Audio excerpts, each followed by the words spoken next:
Hello guys! Welcome sa part 3 ng ating tiny house. Tiny house ba? Mansion ni Madam Lula. O, diba? Bale guys, ito yung part na kung saan i-construct yung ating pangarap na loft style house with kitchen. And nakikita nyo, yan na yung septic tank. And itong butas na ito, yan na yung ginagawang para pamposte ng ating loft style house with kitchen. So, yun na. Ito, septic tank yan siya. Then, yan na yung mga panday. Yan yung panganay ko na anak. Yan yung kwarto namin. And then, ito, dumating na yung order ko. Hollow blocks and buhangin from Vantilio Hardware, located lang din here at Samal Island, Barangay San Miguel. O diba, saan pa kayo guys? Pili na kayo. So ayan na yung ating dahan-dahan na siya, may semento na yung sahig and charan! Ako yun guys, nag-iigid ng tubig. Yan yung paligid. Merong mga pananim like kawayan and sagingan. Then here, yung panday, nagbubutas na siya. Naghuhukay na pala. No, para sa lalagyan ng hagdanan. Kasi dyan yung part na gagawin yung ating loft style bed. No, loft style bed. O, diba? Sa mansion. Hindi mo na siya parang, ewan ko ba kung tiny house or mansion. Chares. Mansion na ba siya guys?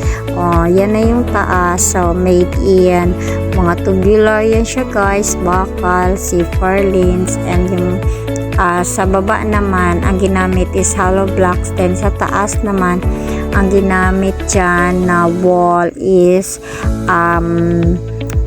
Hardiflex para matibay daw yung Hardiflex, diba? So yun na guys, nakikita nyo nilalagyan na ng sahig ating loft style bed. And ito namang dog na yan, ang baby dog na white, si Jake yan siya guys, na hawak-hawak ng aking panganay.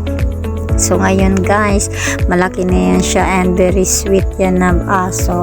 Then here na part is yan na yung ating pintuan, no? Then sa magkabila ang side niya merong glass, diba? Bongga, sosyalan. O see, yan na yung CR. Medyo plastic pa yan, PVC pa yung ginamit na pintuan. Then dyan sa side is ito na yung hagdanan o paakyat ng ating loft style bed. And here na part, yung bintana na yan is, ang pinagawa ko dyan is fixed na lang. So hindi na siya sliding window kundi fixed window para makikita talaga yung kapaligiran sa labas, yung view. Then dito na side is tubular yung railings na ginamit dyan. And then dito is ang wall is Hardiflex para yun nga matibay siya guys, no?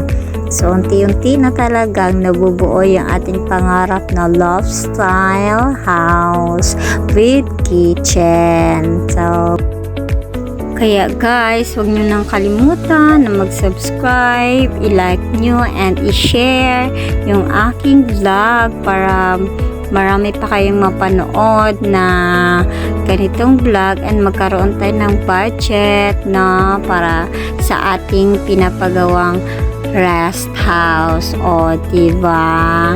Ano na guys, huwag nyo nang kalimutan. See ya!